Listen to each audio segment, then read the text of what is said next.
As the novel coronavirus continues to spread worldwide from its starting point in Wuhan, China, there's now increased scrutiny on the public health response and the handling of those infected, including concern about whether the information coming out of China can be trusted. With me now is America's point man on infectious diseases, Dr. Anthony Fauci. He's been the director of the National Institute of Allergy and Infectious Diseases since 1984. Dr. Fauci, thank you so much for being here. I've got about a half dozen straightforward questions that are all beneath your pay grade, so indulge me. What is a pandemic, and how do we know when we're in the midst of one?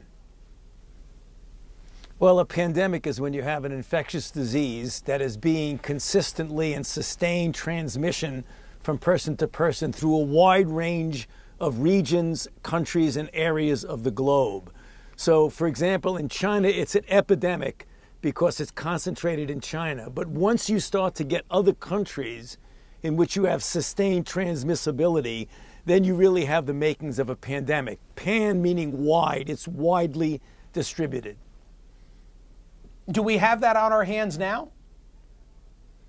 I think, Michael, that we are clearly at the brink of that. And let me explain briefly why. Because our fate is going to be determined by the ability of countries outside of China that have travel-related cases, and now they're starting to develop sustained transmission from person to person to person.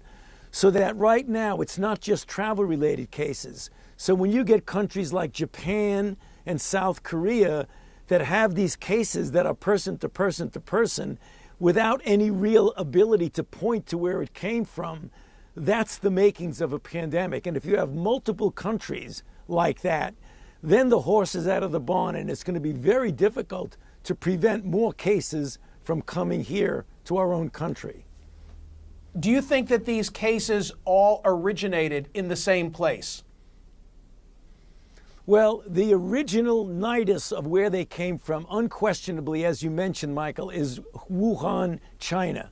And when individuals left Wuhan and seeded in other countries, then it takes off with a momentum of its own, which is what's going on now in certain countries. But the original evolution of this unquestionably was from Wuhan in China. How much of a problem is transparency?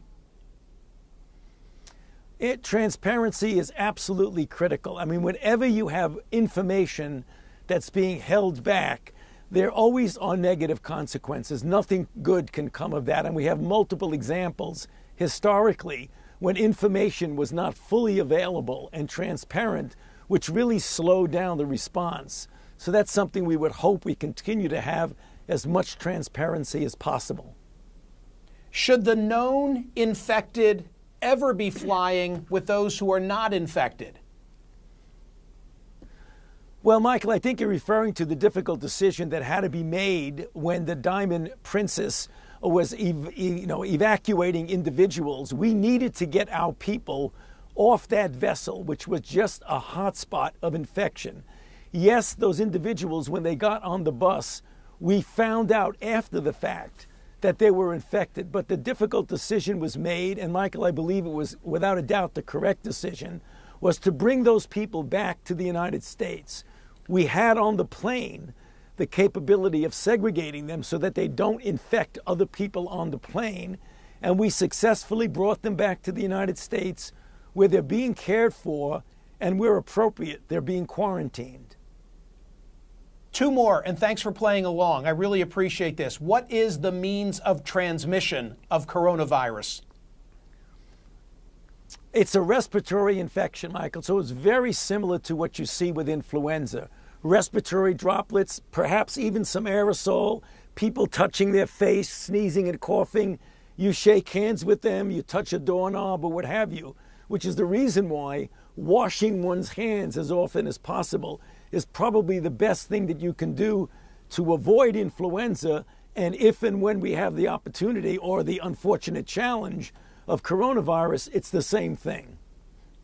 And final question, Dr. Fauci, how much of a risk do those of us at home in the United States face now? At this particular moment, Michael, the risk is very low, but, and I have to underline but, this could change, and it could change rapidly. Getting back to what you said about a pandemic, if this evolves into a pandemic, there's no way we in the United States are going to escape having more infections in this country.